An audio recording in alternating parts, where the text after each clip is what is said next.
আজ রথযাত্রা।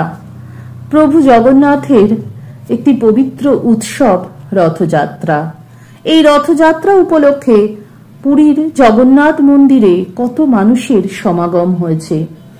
নানান মন্দিরে প্রভু জগন্নাথের রথযাত্রা উদযাপিত হচ্ছে।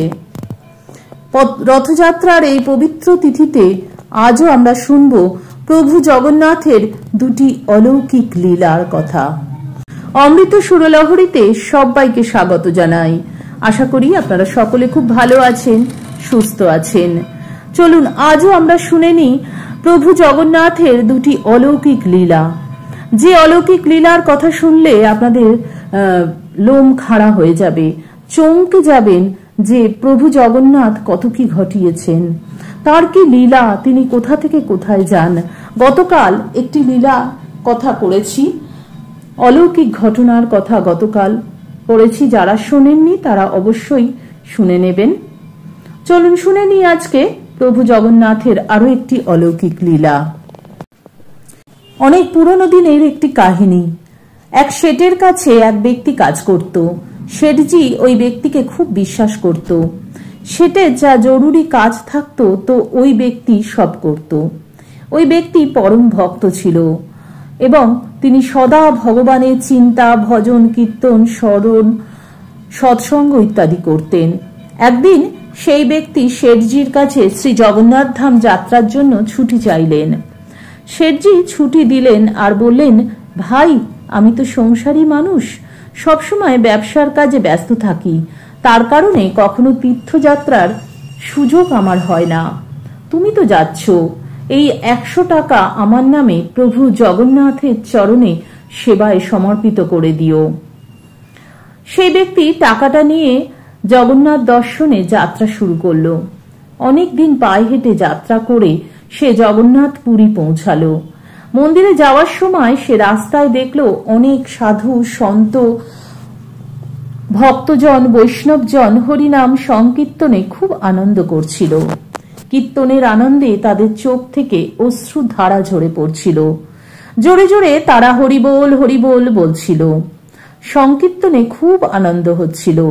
চারিদিকের সকল ভক্তরা এসে ওখানে দাঁড়িয়ে সংকীর্তনের আনন্দ নিচ্ছিল। সেই ব্যক্তি দেখছিল সংকীর্তনরত সব ভক্তজনেদের। সে দেখল সংকীর্তন করতে করতে তাদের ঠোঁট শুকিয়ে গেছে। দেখে মনে হচ্ছে তারা খুব ক্ষুধার্ত।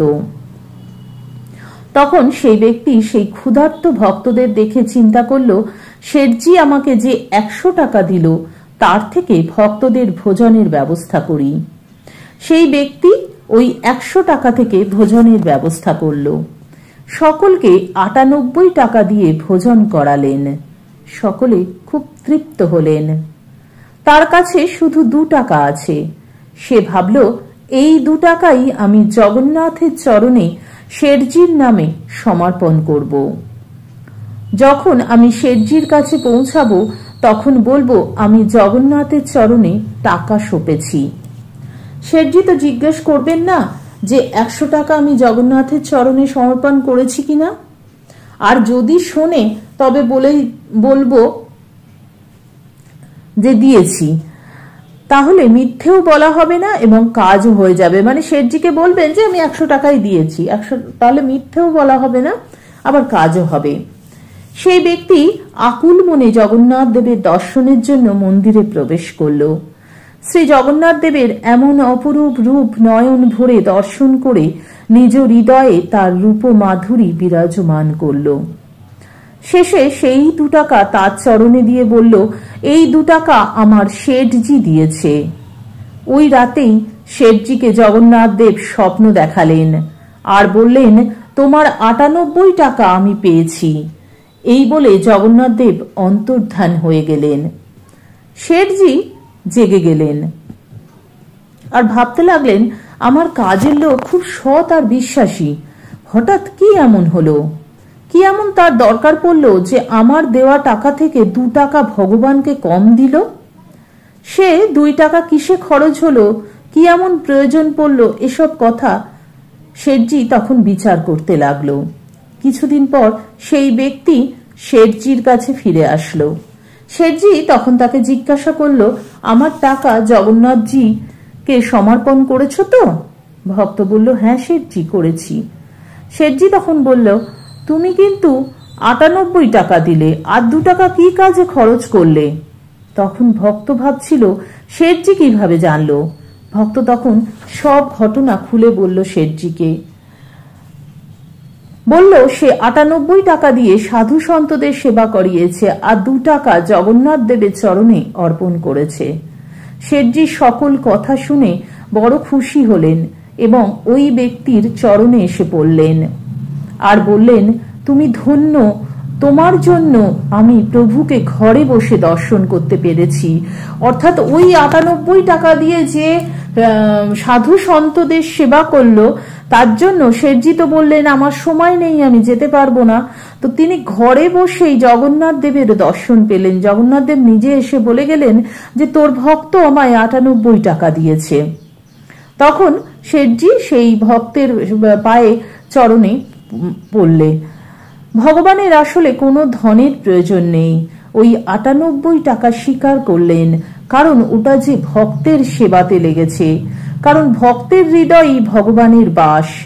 যে 2 টাকা চরণে দিল, ওই টাকাটার কোনো মূল্য নেই প্রভুর কাছে। তার সৃষ্টিকে ভালোবাসলে, সেবা করলে তাকেই সেবা করা হয়। এবারে প্রভু জগন্নাথকে অবমাননা করলে কি হয় সেই ঘটনা আমরা শুনব। সত্যি ঘটনা। চোখের সামনে গঙ্গা দিয়ে ভেসে যাচ্ছে উড়িষ্যা থেকে আনা জগন্নাথ, বলরাম ও সুভদ্রার দারু মূর্তি। এক দারুণ পৈশাচিক তৃপ্তি নিয়ে ত্রিভুবন কাঁপিয়ে হাসলেন মোহাম্মদ ফরমুলি। সালটা 1568। এরপর বহুদিন বন্ধ হয়ে যায় উড়িষ্যার রথযাত্রা উৎসব। এই মোহাম্মদ ছিলেন তৎকালীন গৌড়ের শাসক সুলেমান খান করবানির জামাতা এবং সেনাপতি। আশ্চর্যজনকভাবে এক হিন্দু ব্রাহ্মণ নিজের ধর্ম পরিবর্তন করে কতটা হিন্দু বিদ্বেষী হয়ে উঠতে পারে তা বোঝা যায় ফরমুলির কাহিনীতে। তিনি জন্মসূত্রে হিন্দু ব্রাহ্মণ। পিতার দেওয়া নাম ছিল রাজীব লোচন রায়। রায় ছিল পারিবারিক উপাধি এবং পদবী ছিল ভাদুরী। প্রশ্ন ওঠে, কেন এক হিন্দু ব্রাহ্মণ সন্তান ইসলাম ধর্ম গ্রহণ করলেন? যখন করবানি গৌড় শাসন করতেন, তখন রাজীব লোচন রাজু ভাদুরী নামে কররানির সেনাদলে যোগ দেন। তার দক্ষতায় অল্প সময়েই সেনাদলে খ্যাতি অর্জন করেন এবং সেনাপতি পদে উন্নীত হন। কররানি নিজের কন্যার সঙ্গে তার বিয়ের প্রস্তাব দেন, তবে শর্ত ছিল ইসলাম ধর্ম গ্রহণ করা। রাজীব লোচন ভাদুরী ইসলাম ধর্ম গ্রহণ করলেও সুখী হতে পারেননি। প্রতিকার খুঁজতে গিয়েছিলেন পুরীতে, কিন্তু জগন্নাথ মন্দিরের সেবকরা তাকে ফিরিয়ে দেন। সেই অপমান আর প্রতিহিংসার বশে তিনি আক্রমণ করেন জগন্নাথ মন্দির, ধ্বংস করেন মূর্তি। এরপর থেকেই তিনি পরিচিত হন কালা পাহাড় নামে। পুরীর মন্দিরই শুধু নয়, অঙ্গ, বঙ্গ এবং কলিঙ্গের বহু হিন্দু ধর্মস্থান ধ্বংস করেছিলেন কালা পাহাড়। তবে ইতিহাসে দেখা যায় তিনি একা নন, আরো বহুবার আক্রমণ হয়েছে জগন্নাথ ধাম পুরীতে। 1601 সালে বাংলা নবাবের সেনাপতি মির্জা খুরামও আক্রমণ করেন মন্দির। সেবার মূর্তিগুলি আগেই সরিয়ে ফেলায় সেগুলি রক্ষা পায়। 1611 সালে আকবরের সভাসদ টোডরমলের পুত্র উড়িষ্যার সুবেদার কল্যাণমল মন্দিরে হামলা চালান। সেবারও মূর্তিগুলি সরিয়ে নিয়ে যাওয়া হয়েছিল চিল্কা হ্রদের পাশে এক গোপন স্থানে। 1692 সালে সম্রাট ঔরঙ্গজেব মন্দির বন্ধের নির্দেশ দেন এবং মন্দির ধ্বংসের হুমকি দেন। এই হুমকির কারণে ওই বছরের রথযাত্রা বন্ধ রাখতে হয়। একাধিক মুসলমান শাসকের আক্রমণে বহুবার ক্ষতিগ্রস্ত হয়েছে জগন্নাথ মন্দির, কিন্তু কখনো দেবতার আভিজাত্য ম্লান হয়নি। ভক্তদের বিশ্বাস একটুও কমেনি। ইতিহাস বলে কুষ্ঠরোগে আক্রান্ত হয়ে মুঘলদের হাতে করুণ মৃত্যু হয় কালা পাহাড়ের।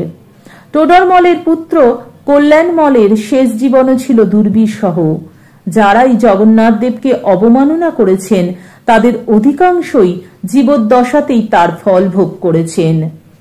এমন ঘটনা হয়তো কাকতালীয় বলেই মনে হতে পারে, তবে ইতিহাস বারবার দেখিয়েছে জগন্নাথ দেবের অবমাননার প্রতিক্রিয়ায় কোনো না কোনো রূপে বিপর্যয় নেমে এসেছে অপরাধীদের জীবনে। আর এভাবেই প্রভু জগন্নাথ লীলা করে চলেছেন বছরের পর বছর। প্রভু জগন্নাথের এই লীলায় কত কি না ঘটছে, এই সমস্ত তথ্যগুলো সংগ্রহ করেছি বিভিন্ন জায়গা থেকে। রথযাত্রায় স্পেশাল পর্বে প্রভু জগন্নাথের এরকম আরও অনেক লীলার কথা জানতে অমৃত সুরলহরীর পর্দায় চোখ রাখুন। আজকের মতন এখানে বিদায় নিচ্ছি। আপনাদের রথযাত্রা ভালো কাটুক। জগন্নাথের কৃপায় আপনারা সকলে খুব ভালো থাকুন, সুস্থ থাকুন। ঠাকুর মা স্বামীজির চরণে জানাই আমার আভূমি লুণ্ঠিত প্রণাম। আজকের মতন এখানেই বিদায় নিচ্ছি তাদের চরণে প্রণাম জানিয়ে। হরি ওম তৎসৎ। শ্রী রামকৃষ্ণ অর্পণমস্তু। জয় মা শারদেশ্বরী, জয় তু স্বামীজি মহারাজ, জয় গুরু মহারাজ জি।